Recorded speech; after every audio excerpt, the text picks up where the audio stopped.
Fala aí, rapaziada, estamos aqui gravando mais um vídeo para o nosso canal do YouTube. Hoje a gente vai falar sobre mapeamento de setores de placas de smartphone. Um assunto muito bacana, principalmente para você aí que tem dificuldade em analisar algumas falhas nas placas de smartphone, seja ela qual seja o defeito. Então esse assunto é muito bom porque vai abrir um pouco a sua mente em relação a parte de análise também, né? Então, saber sobre mapeamento hoje é muito importante, né? Através do mapeamento é que a gente consegue analisar bem aquele setor e através da análise a gente chega a um diagnóstico correto. Então, é muito importante, né, saber sobre esse assunto. É sobre isso que a gente vai falar hoje aqui. É importante também você saber que esse vídeo, esse tema que a gente está trazendo hoje aqui, a gente escolheu esse tema justamente por conta de um inscrito, né, que comentou em um vídeo nosso pedindo para que a gente falasse sobre essa parte de mapeamento, que ele tem muitas dúvidas, né, acerca de mapeamento, como fazer um mapeamento do zero, né, como você, através de um mapeamento, você saber analisar corretamente. Então a gente vai dar algumas dicas que vai ser excelentes hoje aqui para vocês, certo? Antes de a gente falar sobre esse assunto, eu já peço que você deixe o seu like, porque o seu like ajuda ao crescimento desse canal e com isso a gente fica mais empolgado, né, para trazendo vídeos aqui para vocês semanalmente. Às vezes a gente posta 1, 2 ou 3 vídeos aí, às vezes até a semana toda a gente posta vídeo, faz live. Então é muito importante deixar o seu like para ajudar aí no engajamento. Também é importante você se inscrever e ativar as notificações, para que você não perca nenhum conteúdo que a gente postar aqui no nosso canal do YouTube. E por fim, escreva algum comentário sobre alguma coisa que você tem dúvida, porque o seu comentário pode virar tema dos próximos vídeos. Eu e minha equipe, né, estamos sempre analisando os comentários para que a gente possa, através dos comentários aqui no YouTube, trazer vídeos, né, em relação aí a algumas dúvidas de vocês, beleza? Então o seu comentário pode virar tema de um próximo vídeo. Então é isso, né? Vamos começar aqui a falar sobre esse assunto, beleza? Vamos lá. Para que vocês não fiquem perdidos, né, aqui nesse assunto, eu vou explicar para vocês aí o básico do mapeamento e a gente vai avançando um pouco mais ao longo desse vídeo, ok? Vamos lá. Primeira coisa, né? Eu estou aqui com uma placa, né, uma sucatinha aqui de um Moto G5 Plus, eu acredito que deve ser um Moto G5 S Plus, um deles, né? Uma sucatinha aqui de um Moto G5. E você percebe que aqui a gente tem, ó, umas blindagens, certo? Essas blindagens aqui, pessoal, nada mais é do que uma divisão de setores, certo? Perceba aqui que a gente tem, ó, um bloco, certo? Aqui a gente já tem um outro bloco. Aqui a gente já tem uma outra blindagem com outro bloco aqui dentro, né? Aqui a gente já tem uma outra blindagem, né, onde está a CPU e a memória. Aqui a gente já tem um outro bloco, né, de um PMI.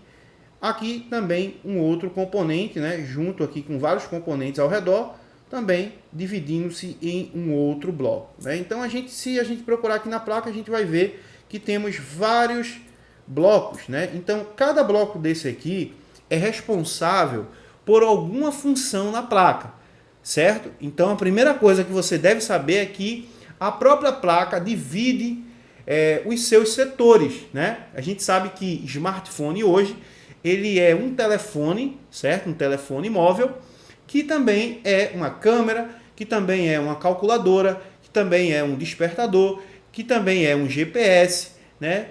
Enfim, são vários equipamentos juntos em apenas um. Então, por conta disso, a placa tem vários setores.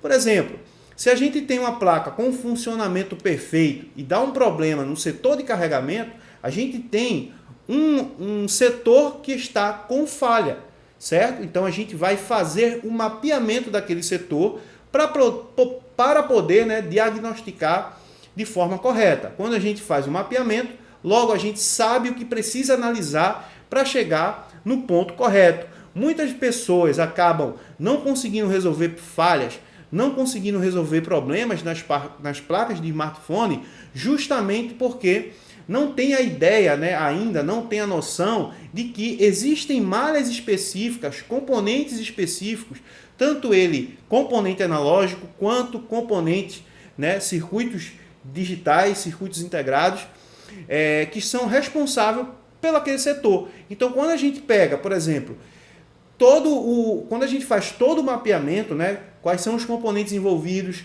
quais são as malhas envolvidas, quais são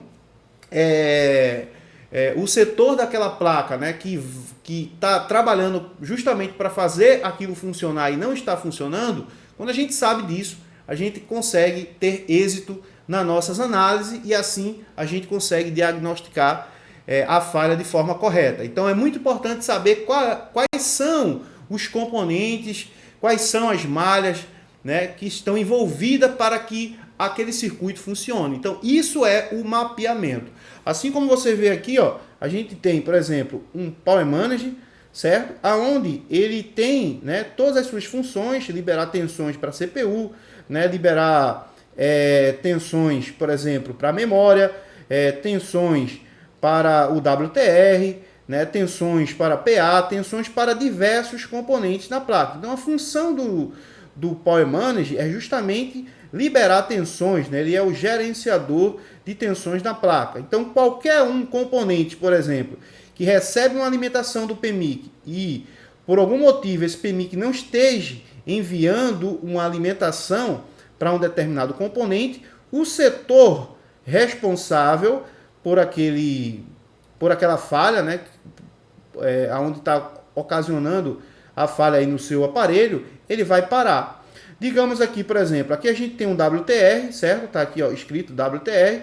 Esse componente, ele é, né, um componente responsável aí pelo setor de radiofrequência, é um dos componentes que está ligado a esse setor, que tem mais responsabilidade no funcionamento, né, desse setor de radiofrequência, onde funciona a rede do aparelho.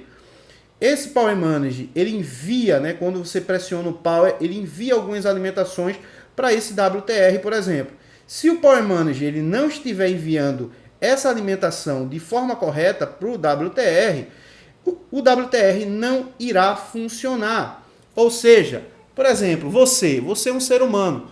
O que o ser humano precisa para que ele funcione, para que ele se mantenha vivo? Ele precisa de água, ele precisa de alimento e ele precisa de ar. Sem ar você consegue viver? Não. Sem alimento por muito tempo você consegue sobreviver? Não. Sem água você consegue sobreviver? Não. Da mesma forma acontece com os circuitos integrados, né, e componentes na placa. Ele precisa de uma alimentação, ele precisa de uma frequência, ele precisa de uma malha digital, por exemplo, para habilitá-lo ou coisa do tipo, que se caso tiver alguma falha, esse componente ele não funciona, logo teremos uma falha no setor. Então, quando a gente faz o mapeamento, a gente sabe quantas malhas estão envolvidas para aquele circuito responsável por determinado trabalho na placa, se ele está funcionando ou não por conta, né, de alguma falha ali de alimentação, por uma falha de frequência, por uma falha de uma malha digital ou coisa do tipo. Aqui mesmo, por exemplo, vou mostrar para vocês aqui, eu tenho a minha Borneo e você vai entender justamente o que significa mapeamento. Aqui eu tenho uma Borneo, né? Deixa eu diminuir um pouco aqui a imagem e você vai entender mais sobre aonde, né, temos uma opção na Borneo aqui, por exemplo, aonde temos aqui, ó, Hard Solution.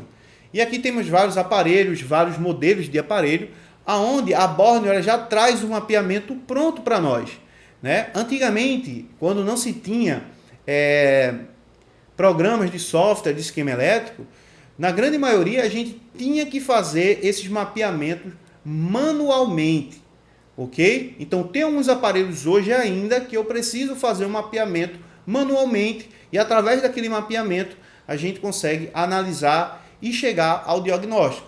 Então aqui eu percebo que eu tenho a placa, por exemplo, do J600. Aqui na placa do J600, ó, eu cliquei aqui tá aqui, ó, J600, certo? Aqui do lado. E aqui tem os setores da placa já mapeado, né? Aqui na borne. Então tem aqui, ó, Charger Data, que é o setor de carregamento. Então cliquei aqui em Charger Data, abriu para mim aqui essa parte aonde tem todas as malhas envolvidas no carregamento e todos os componentes que estão relacionados à parte de carregamento. Então, se eu tenho, por exemplo, uma falha de carregamento, eu preciso apenas analisar essas malhas e esses componentes envolvidos. E aí eu diminuo o campo de busca, consigo chegar de uma forma mais rápida, né, no problema. Ou seja, se facilita a análise, logo eu chego a um diagnóstico perfeito de uma forma muito mais rápida. Então, por isso que o mapeamento ajuda muito. Hoje, por exemplo, né, temos os esquemas elétricos. Tá aqui, ó, esquema elétrico, por exemplo, do J410, onde a gente tem layout apenas, né, e temos o esquemático. Aqui está o esquemático da placa. O esquemático, ele não é um mapeamento. O esquemático é onde a gente vê todo o esquema, por exemplo, de um componente, né?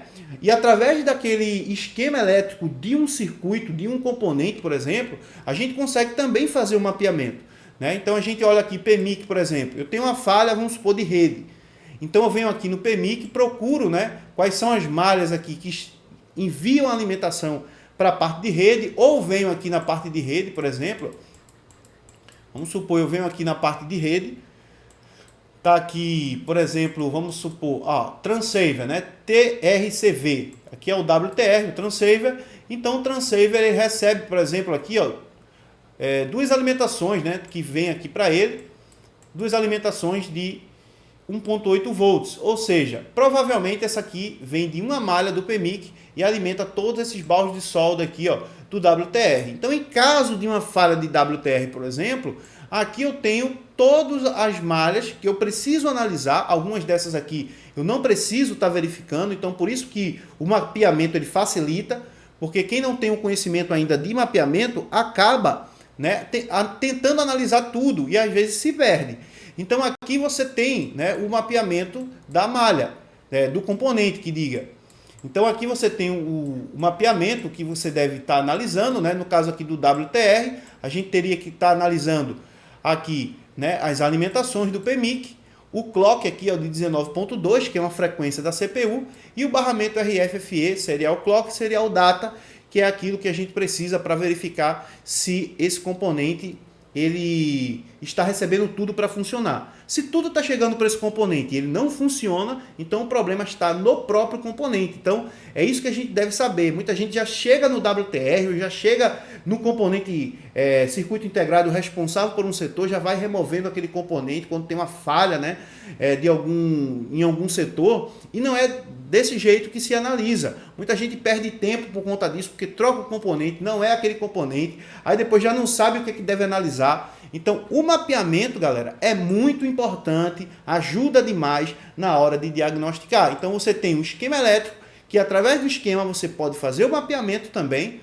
né? Você pode escrever, por exemplo, eu devo verificar, você vai pegar um caderno aí, uma caneta, e analisar aqui, por exemplo, eu tenho que ter 1.8 volts no 1 volts, né, na verdade, aqui, ó, VRF, né, tensão para radiofrequência, TR de Transaver, né? Então, tensão para setor de radiofrequência do WTR 1P0, seria 1 volts. Essa malha vem do Power Manage, né? Então, eu tenho que ter aqui, ó, 1 volts nesse capacitor. Então, eu pego C1141. Aí eu venho aqui no caderninho, C1141 tem que ter 1 volts. Aí eu venho aqui, por exemplo, aqui também é uma tensão aqui já é uma tensão de 1.8, né? Aqui é 1.0, seria 1 volts, aqui 1.8. Então eu já venho aqui, ó, num desses capacitores de C1136, por exemplo. C1136, né? É porque o mouse está pequeno aqui, talvez você não esteja conseguindo ver. Aí, C1136, eu vou pegar aqui, ó, nesse componente, vou escrever, tem que ter 1.8 volts. Escrevo tudo que tem que analisar. Ó. Então venho aqui, barramento RFFE, né? Venho aqui, ó, no clock, venho aqui nesse capacitor, por exemplo, e capacitor C1167 deve ter uma frequência de 19,2 volts. E aí você escreve, depois que você escreve, você vai e já começa a analisar sem perder tempo, né? E já consegue chegar à conclusão daquilo que muitas vezes muita gente acaba errando, dificultando para ele mesmo e não chegando à conclusão. Então, mapeamento é justamente isso, pessoal. É você pegar um setor, analisar aquele setor e encontrar a falha apenas analisando as malhas envolvidas, os componentes envolvidos naquele setor. Por exemplo, eu já tive um problema de carregamento que você analisava aqui, ó, todas as malhas aqui, né, todos os pinos com o dock test e estava dando tudo perfeito. Quando a gente analisa o pino, por exemplo, temos um problema de carregamento. Analisamos os pinos aqui. Todos eles dão uma referência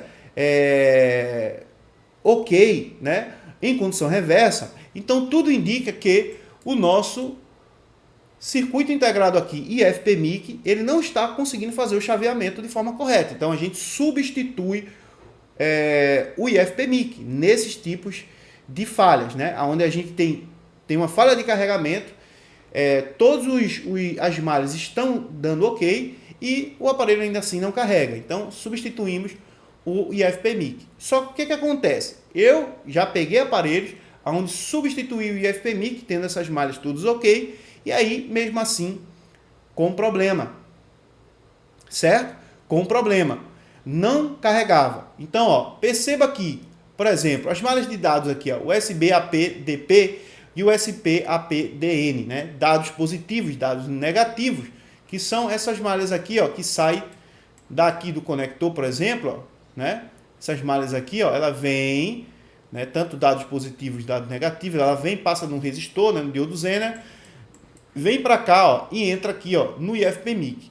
Daqui do IFPMIC, ela vai para quem? Para a CPU. Ou seja, eu tinha uma falha de solda fria na malha de USB AP-DP, que seria dados positivos. Daqui, ó, do IFPMIC para a CPU, essa malha estava desconectada na CPU, ok? Então, é preciso, nesse caso, se fazer uma extração da CPU, um rebalem, para novamente voltar esse carregamento. Então, quando você sabe, por exemplo, das malhas envolvidas, dos componentes envolvidos, você não vai ficar perdendo tempo analisando coisas que não tem nada a ver. Ou então, quebrando a cabeça em uma coisa só. Trocando vários IFPMIC, por exemplo, né? Eu já peguei aqui, por exemplo, troco um IFPMIC, não resolveu, eu coloco outro para ter a certeza de que o problema não foi corrigido, por exemplo. Ou porque o IFPMIC estava com problema, ou talvez eu possa ter colocado errado. E aí eu coloco novamente um outro IFPMIC de uma outra placa. Colocando, não estando funcionando, então, vamos lá. Agora é uma coisa mais complexa. Então, o que eu analiso? Eu analiso todas as malhas aqui. A gente tem malha de VBAT também, né, que está interligado aqui o IFPMIC. Analisamos essas malhas VBAT, tudo ok. E aí, só nos restava analisar aqui os barros de solda. Analisei aqui condição reversa. Tinha valor na malha de DP, N, né, que seria DN aqui, que seria dados negativos. Mas dados positivos não tinha valor nenhum em condição reversa. Logo, precisamos fazer um rebalem na CPU para que voltasse novamente a funcionar esse carregamento. Então, ou seja, a gente precisou fazer um trabalho na CPU para corrigir uma parte de carregamento. Aonde é que, por exemplo, uma pessoa que está começando agora vai saber que uma falha de CPU é por conta, quer dizer, uma falha de carregamento está por conta da CPU, por exemplo. Então, tendo um mapeamento em mão, tendo as malhas específicas que se deve analisar, você não perde tempo, não analisa coisas que não faz sentido. Muita gente acaba, às vezes, analisando de forma totalmente equivocada, perde tempo, cria outras falhas na placa e, por conta disso, perde dinheiro, perde cliente e perde tempo. Beleza, galera? Vamos finalizar essa aula por aqui. Já chegamos aí a 20 minutos, praticamente, de aula. E trazemos um pouco aí, né, esse conteúdo para vocês, de uma forma também de reflexão, né, para vocês entenderem que é preciso vocês aprenderem. Galera, nunca é demais vocês investirem em conhecimento. Entendam uma coisa, vale muito a pena vocês aprenderem. Não sei como está a situação de vocês hoje, como é que está a forma que vocês estão estudando, né? Mas procurem alguém para você estudar, né? Um técnico amigo seu, ou então se ninguém quer estudar, tente estudar sozinho, né? Procure um professor aí que você tenha aquela conexão, né? Que você gosta da forma que essa pessoa fala e faça um treinamento, né? Procure um mentor na internet para lhe ajudar. A gente tem os nossos treinamentos e tem muitas pessoas que fazem treinamento com a gente, que tem muitos resultados, e tem outras pessoas que nem querem fazer treinamento com a gente, que procuram já outras pessoas, que gostam, né, da forma que outras pessoas, por exemplo, ensinam. Então fica a critério seu. Pô, eu gostei desse cara, ou eu gostei daquele outro professor, mas invista em conhecimento para que você aprenda de verdade. Né? E também cuidado para você não cair aí em muitos 171 que tem pela internet, que vende treinamento, né, sem nem mesmo saber fazer o reparo. Beleza? Então, vamos finalizar esse vídeo aqui. Se você quer fazer, por exemplo, um treinamento com a gente, tem um link aqui na descrição desse vídeo e também tem vários vídeos aqui no canal que a gente ensina muita coisa bacana. Né? Então, eu vou deixar aqui na tela aqui, né, outros vídeos para você assistir aqui, que a gente posta aqui no canal, né? E continue assistindo nossos vídeos, que você vai aprender muito apenas com o conteúdo que a gente posta no nosso YouTube. Beleza? Galera, um abraço, tamo junto, é nóis, valeu, fui!